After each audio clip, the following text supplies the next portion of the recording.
Hi all ఎలా ఉన్నారు అందరూ? చాలా మంది వచ్చేసి సేవ్ చేయాలి అని అంటే బడ్జెట్ ప్లాన్ ఉండాలి అని చెప్తారు. చాలా మందికి అయితే ఆ బడ్జెట్ ప్లాన్ అనేది ఎలా వేసుకోవాలో తెలీదు. అంటే దాని గురించి కొంచెం నేనైతే మీకు అర్థమయ్యేలాగా చెప్పడానికి ట్రై చేస్తాను. వీడియోనైతే స్కిప్ చేయకుండా చూసేయండి. బడ్జెట్ ప్లానింగ్ అంటే ఏం లేదండి. మనకొచ్చే ఇన్కమ్ ఉంటుంది కదా! అంటే శాలరీ కానీ, లేదంటే బిజినెస్ కానీ, దాన్ని 2గా స్ప్లిట్ చేసుకోవాలి. రెండిటిగా కానీ మనకి ఇంకా ఏదైనా కన్వీనియంట్‌గా ఉండేలా కూడా స్ప్లిట్ చేసుకోవచ్చు. కానీ ఫస్ట్ రెండిటిగా అంటే ఎక్స్‌పెన్సెస్ అంటే మనం చేసే ఖర్చులు. అలాగే సేవింగ్స్ అంటే మనం చేసే పొదుపు. సేవింగ్స్ ఏవైతే ఉన్నాయో, అలాగే ఎక్స్‌పెన్సెస్ ఏవైతే ఉన్నాయో, ఈ రెండిటిని మనం ట్రాక్ చేసుకునేదాన్నే బడ్జెట్ ప్లానింగ్ అనైతే అంటారు. అంటే మనం ఒక బడ్జెట్‌ని ప్లాన్ చేసుకొని ఇంత ఎక్స్‌పెన్సెస్‌కి పెట్టాలి, ఇంత సేవింగ్స్‌కి పెట్టాలి అని అనుకునేదే ఒక బడ్జెట్ ప్లాన్ అన్నమాట. ఇప్పుడు సపోజ్ మీకు ఒక సాలరీ గాని 50,000 వస్తుందంటే ఒక 30% అంటే 15,000 వచ్చేసి మీరు సేవ్ చేసుకోవాలి. అలాగే సాలరీ గాని 30,000 గాని వచ్చిందనుకోండి, అందులో నుంచి 30% అంటే 9,000 వచ్చేసి మీరు సేవింగ్స్. ఫస్ట్ ఎప్పుడు కూడా మనకొచ్చే సాలరీ నుంచి సేవింగ్స్‌నైతే మనం క్యాలిక్యులేట్ చేసుకొని అమౌంట్‌ని పక్కన పెట్టేసిన తర్వాత ఎక్స్‌పెన్సెస్ అంటే ఖర్చులకి కానీ మనం అమౌంట్‌ని తీసుకొని ఖర్చు చేశామంటే మనకి కొంచెం అయితే మనం సేవ్ చేసుకోవచ్చు. ఈ సేవ్ చేసిన అమౌంట్‌ని మొత్తం మనం ఎవ్రీ మంత్ సేవ్ చేస్తూ రావచ్చు. ఇప్పుడు ఎక్స్‌పెన్సెస్ గురించి చూద్దాము. ఎక్స్‌పెన్సెస్ అనేది మనం దీన్ని ఒక 3 కేటగరీస్‌గా సెపరేట్ చేసుకోవచ్చు. అంటే నిత్యావసరాలు అంటే మనకెప్పుడూ కూడా అవసరమయ్యే కొన్ని ఉంటాయి. అవి నిత్యావసరాలని. ఇంకొన్నొచ్చేసి ఎంటర్‌టైన్‌మెంట్ కోసం. ఇంకొన్ని ఎక్స్‌పెన్సెస్ వచ్చేసి ఎమర్జెన్సీ ఎక్స్‌పెన్సెస్. ఇలా మనం సెపరేట్‌గా 3 కేటగరీస్‌గా కూడా దీన్ని స్ప్లిట్ చేసుకోవచ్చు. ఫస్ట్‌దొచ్చేసి ఇది మనకి ఎప్పుడూ అవసరమయ్యే వాటి గురించి చూద్దాం ఎక్స్‌పెన్సెస్. ఇవొచ్చేసి మనం గ్రాసరీస్ అంటే అందులోనే మిల్క్ గానీ, ఫ్రూట్స్ కానీ, వెజిటబుల్స్ కానీ ఇవన్నీ గ్రాసరీస్ కింద.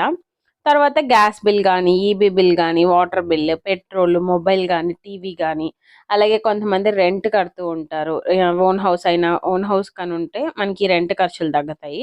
లేదు ఇండివిడ్యువల్‌గా ఓన్ హౌస్ కాదు అని అనుకుంటే రెంట్ కట్టేవాళ్ళు రెంట్ ఎక్స్‌పెన్సెస్ కానీ, ఇంకా పిల్లలు ఉండేవాళ్ళు కానైతే వాళ్ళకి స్కూల్ ఫీస్ కానీ, ఇలా మనకి ఏవైతే మనకి అవసరం ప్రతి నెల మనకి ఏ ఖర్చులైతే ఉంటాయో అవసరమైన ఖర్చులు, నిత్యావసర ఖర్చులు వాటిని ఫస్ట్ కేటగిరీ కింద తీసుకొని ఇందులో వచ్చేసి మనం 50% ఆఫ్ అమౌంట్‌నైతే మనం ఇందులో వేయాల్సొస్తుంది. ఇప్పుడు నేను మీకు చెప్పేదైతే ఈ బడ్జెట్ ప్లాన్ ఒక 30,000 వచ్చే సాలరీ వాళ్ళకి గానైతే సేవింగ్స్‌లో ఒక 9,000 వేయాల్సొస్తుంది. అంటే సేవింగ్స్ అమౌంట్ 30% పోయిన తర్వాత 9,000 ఇప్పుడు 50% ఫస్ట్ కేటగిరీ అంటే 15,000 వచ్చేసి ఎక్స్‌పెన్సెస్ కింద వేయాల్సొస్తుంది. నెక్స్ట్ సెకండ్ కేటగిరీ ఎక్స్‌పెన్సెస్ అని చెప్పాను గదా! అవొచ్చేసి ఎంటర్‌టైన్‌మెంట్. అంటే ఒకవేళ రెస్టారెంట్స్‌కి గానీ, మూవీస్‌కి గానీ, లేదంటే డ్రెసెస్ కొనుక్కోవాలన్నా, ఇంకేదైనా అదర్ థింగ్స్ కొనుక్కోవాలి అని అనుకుంటే వాటిని సెకండ్ కేటగిరీ కింద 10% అయితే ఇందులో మనం సైడ్‌గా పెట్టేసేయాలి అమౌంట్‌ని. ఇప్పుడు నేను ఫస్ట్ కేటగిరీ ఎక్స్‌పెన్సెస్ చెప్పాను గదా! అందులో గ్రాసరీస్‌కి సెపరేట్‌గా మీరు చిన్న చిన్న పర్సేస్ కానీ ఉన్నిందనుకోండి, గ్రాసరీస్ సెపరేట్‌గా, స్కూల్ ఫీస్ సెపరేట్‌గా అలా పక్కన సైడ్‌గా పెట్టేసుకోవచ్చు. పెట్రోల్‌కి సెపరేట్‌గా అలాగా. ఆ గ్రాసరీస్‌లో కూడా మీరు ఇంకా స్ప్లిట్ చేసుకోవాలన్నా కూడా సెపరేట్‌గా స్ప్లిట్ చేసుకొని అమౌంట్‌ని పెట్టుకోవచ్చు. లేదు అనుకుంటే 3 కేటగరీస్ కింద ఫస్ట్ ఎక్స్‌పెన్సెస్ నిత్యావసరాలు, సెకండ్ వచ్చేసి ఎంటర్‌టైన్‌మెంట్ ఖర్చుల కోసం, థర్డ్ వచ్చేసి మనకి ఎమర్జెన్సీ ఖర్చుల కోసం సెపరేట్‌గా పెట్టుకొని, అందులో కూడా మనం అమౌంట్‌ని సైడ్‌గా పెట్టుకొని రావచ్చు. ఇప్పుడు థర్డ్ కేటగరీ చెప్పాను గదా! ఎమర్జెన్సీ ఎక్స్‌పెన్సెస్ అని. ఇవొచ్చేసి ఫంక్షన్స్ ఏదైనా సడెన్‌గా ఎవరికైనా మనం ఇవ్వాల్సొస్తే అమౌంట్, అది కానీ, లేదంటే హాస్పిటల్ బిల్స్ కానీ, ఇంకేదైనా రిపేర్స్ ఉంటాయి గదా! మిక్సీ గానీ, గ్రైండర్ గానీ, ఏసీ గానీ, లేదంటే బైక్, ఫ్రిడ్జ్ రిపేర్ ఇవన్నీ మనకి ఎమర్జెన్సీ. మనకు తెలీవు ఇవి వస్తాయా లేదా అనేసి. ఒకవేళ వచ్చినప్పుడు మనకు అవసరమైతే సైడ్‌గా ఒక 10% అయితే మనం పక్కన పెట్టుకోవాలి. సో, ఫస్ట్ సేవింగ్స్‌కొచ్చేసి మనం 30% అయితే సేవ్ చేస్తాము. అంటే 9,000 రూపీస్. నేను ఇది చెప్పాను గదా! 30,000 సాలరీ వచ్చే వాళ్ళకి. అలాగే ఫస్ట్ కేటగరీ ఎక్స్‌పెన్సెస్‌లో వచ్చేసి 50% అంటే 15,000. సెకండ్ కేటగరీ ఎక్స్‌పెన్సెస్‌లో 3,000 అంటే 10%.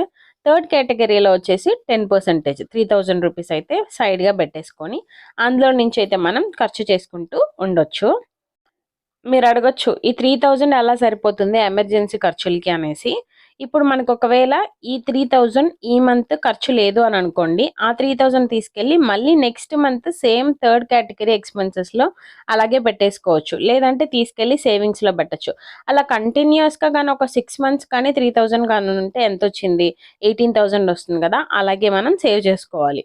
ఇప్పుడు savings first category, second category, third category అన్నీ యాడ్ చేస్తే 30,000 సాలరీ ఉండేవాళ్ళు 9,000 సేవింగ్స్‌కి, first category 15,000, second category 3,000, third category 3,000 మొత్తం కలిపి 30,000 అవుతుంది. అదే మీకు గాని 50,000 గాని వచ్చిందంటే 50,000 సాలరీ ప్రకారం మీరైతే ఈ అమౌంట్‌ని క్యాలిక్యులేట్ చేసుకొని సెపరేట్‌గా కూడా పెట్టుకోవచ్చు. ఇప్పుడు సేవింగ్స్ అని చెప్పాను కదా! 9,000 రూపీస్. ఆ సేవింగ్స్ వచ్చేసి మీరు గోల్డ్ చిట్ల గానీ, లేదంటే chit, RD, mutual funds, PPF కానీ, లేదంటే అదర్ సేవింగ్స్ మెథడ్స్ మీకు ఇంకేమైనా గాని తెలిసుంటే అందులో అయితే మీరు సేవ్ చేసుకోవచ్చు. ఆ సేవింగ్స్ 9,000ని మాత్రం మీరు మిగిలిన ఖర్చులకి ఏమీ పెట్టకుండా ఓన్లీ సేవింగ్సే. వీటిల్లో ఏదో ఒక దాంట్లో మీరు ఇన్వెస్ట్ చేసుకోవచ్చు. లేదు అంటే కొంచెం కొంచెంగా గోల్డ్ షీట్‌లో కొంచెం, అలాగే ఆర్‌డీలో కొంచెం, మ్యూచువల్ ఫండ్స్‌లో కొంచెం అలా కొంచెం కొంచెంగా మీరు ఇన్వెస్ట్ చేసుకొని ఆ వచ్చిన అమౌంట్ మీకు 1 ఇయర్‌కి గానీ, లేదంటే 2 ఇయర్స్‌కి గానీ ఒక అమౌంట్ వస్తుంది గదా! ఆ అమౌంట్‌ని తీసుకెళ్ళి మళ్ళీ ఇంకెక్కడైనా ఇన్వెస్ట్ చేసి అందులో నుంచి కూడా మీరు ఇంట్రెస్ట్ కానీ, లేదంటే ఇన్‌కమ్‌ని గూడా తీసుకోవచ్చు. ఇలా ఒక బడ్జెట్ ప్లాన్ అనేది వేసుకున్నామంటే సాలరీని బట్టి మనకి తెలుస్తుంది ఎంత మనం ఖర్చు చేస్తున్నాము, అలాగే ఎంత మనం సేవ్ చేస్తున్నాం అనేసి ఒక ఐడియా అయితే వస్తుంది. దాని ప్రకారం అయితే మనం సాలరీని పెంచుకోవచ్చు. లేదు అంటే ఉన్న సాలరీలోనే వచ్చే అమౌంట్‌ని ఇలా సేవ్ చేసుకుంటూ ఒక 1 ఇయర్‌కి, 2 ఇయర్స్‌కి మనం కొంచెం అమౌంట్‌నయితే పక్కన పెట్టుకోవచ్చు. ఇప్పుడు నేను మీకు ఎక్కడెక్కడైతే మీరు అమౌంట్ ఖర్చుల్ని తగ్గించుకోవచ్చో కూడా మీరు క్యాలిక్యులేట్ చేసుకోవాలి.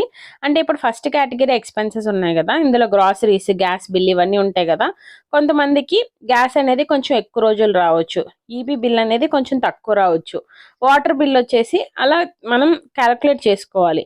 ఇప్పుడు మొబైల్, టీవీ వచ్చేసి కొన్ని ఖర్చులైతే మనకి ఖచ్చితంగా పెట్టాల్సొస్తుంది. ఇప్పుడు గ్రాసరీస్‌లో మీరు 15,000 ఉంది గదా! ఇందులో. మీరు ఒకవేళ మిగిలించుకున్నారనుకోండి ఏదైనా ఒక 1000 గానీ, 500 గానీ మిగిలిందంటే దాన్ని తీసుకెళ్ళి మీరు సేవింగ్స్‌లో అయినా వేసుకోవచ్చు. లేదు అంటే ఆ మిగిలిన అమౌంట్‌ని 15,000లో నుంచి మిగిలిన అమౌంట్‌ని నెక్స్ట్ మంత్ అలాగే ఫస్ట్ కేటగిరీ ఎక్స్‌పెన్సెస్‌లో కానీ మీరు పెట్టేసారంటే ఎంత అమౌంట్ అయితే మిగులుతుందో అది మీరు అలాగే సెకండ్ మంత్ మిగిలితే థర్డ్ మంత్‌కి, థర్డ్ మంత్ మిగిలితే ఫోర్త్ మంత్‌కి అలా ఒక 3, 4 మంత్స్ కంటిన్యూయస్‌గా మీరు ఆ అమౌంట్‌ని సేవ్ చేసుకొని సిక్స్త్ మంత్‌లో కానీ ఆ అమౌంట్‌ని తీసుకొనెళ్ళి బల్క్‌గా ఒక అమౌంట్ వస్తుంది కదా! మిగిలిన అమౌంట్ తీసుకెళ్ళి మీరు సేవింగ్స్‌లో కూడా వేసుకోవచ్చు. లేదు అంటే అలా మీరు కంటిన్యూయస్‌గా నెక్స్ట్ మంత్‌కి కూడా మీరు క్యారీ ఫార్వర్డ్ లాగా చేసుకోవచ్చు. సేమ్ అలాగే సెకండ్ కేటగిరీ అనేది ఇప్పుడు డ్రెస్ గానీ, మూవీస్ కానీ, రెస్టారెంట్స్ కానీ మీరు ప్రతి నెల వెళ్లరు గదా! ఒకవేళ ప్రతి నెల కానీ వెళ్ళే వాళ్ళకనైతే ఆ ఖర్చులయిపోతాయి. లేదు వెళ్ళలేదనుకుంటే ఆ అమౌంట్ మిగులుతుంది గదా!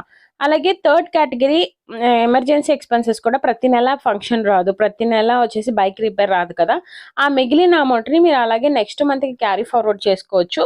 లేదు అని అనుకుంటే సేవింగ్స్‌లో కూడా మీరు ఆ అమౌంట్‌ని తీసుకెళ్ళి ఇన్వెస్ట్ చేయొచ్చు. ఇంకొంతమంది అడగొచ్చు మాకైతే అప్పులున్నాయి. ఈ బడ్జెట్ ప్లాన్‌ని మాకెలా ఉపయోగపడుతుంది అనేసి. ఎప్పుడు కూడా మనకి అప్పులున్నాయంటే సేవ్ చేయకుండా ఫస్ట్ అయితే మనం ఆ అప్పుల్ని క్లియర్ చేసుకొని దాని తర్వాతనే మనం సేవింగ్స్ వైపు అయితే వెళ్ళాలి. ఎందుకంటే అప్పుల్లో అయితే మనం ఇక్కడ ఇంట్రెస్ట్, వడ్డీలు అవి ఇవి కడుతూ ఉంటాము. తర్వాత ఒక పక్క సేవ్ చేస్తూ ఉన్నామంటే అవైతే మనకి యూజ్ కూడా అవ్వవు అమౌంట్. అందుకని ఫస్ట్ అయితే అప్పుల్ని క్లియర్ చేసుకొని దాని తర్వాత అయితే సేవింగ్స్ వైపు వెళ్ళొచ్చు. అలాగే మనకి మిగిలిన ఎక్స్‌పెన్సెస్ ఉన్నాయి గదా! ఫస్ట్ కేటగిరీ, సెకండ్ కేటగిరీ వాటన్నిటిలో మనం ఖర్చులనైతే తగ్గించుకొని, ఆ అమౌంట్‌ని సేవ్ చేసుకొని, ఇలాంటి వాటికైతే కట్టేసుకోవచ్చు. ఈ వీడియో అయితే మీకు అర్థమైంది అని అనుకుంటున్నాను. ఇంకేదైనా డౌట్స్ కానీ ఉంటే కామెంట్ బాక్స్‌లో అయితే మెన్షన్ చేసేయండి. ఇవాల్టికైతే ఇదే నా వీడియో. ఇలాంటి మరెన్నో వీడియోస్ కోసం ఛానెల్‌ని అయితే లైక్, షేర్ అండ్ సబ్స్క్రైబ్ చేసుకోండి. Thanks for watching my video. Stay tuned. By by.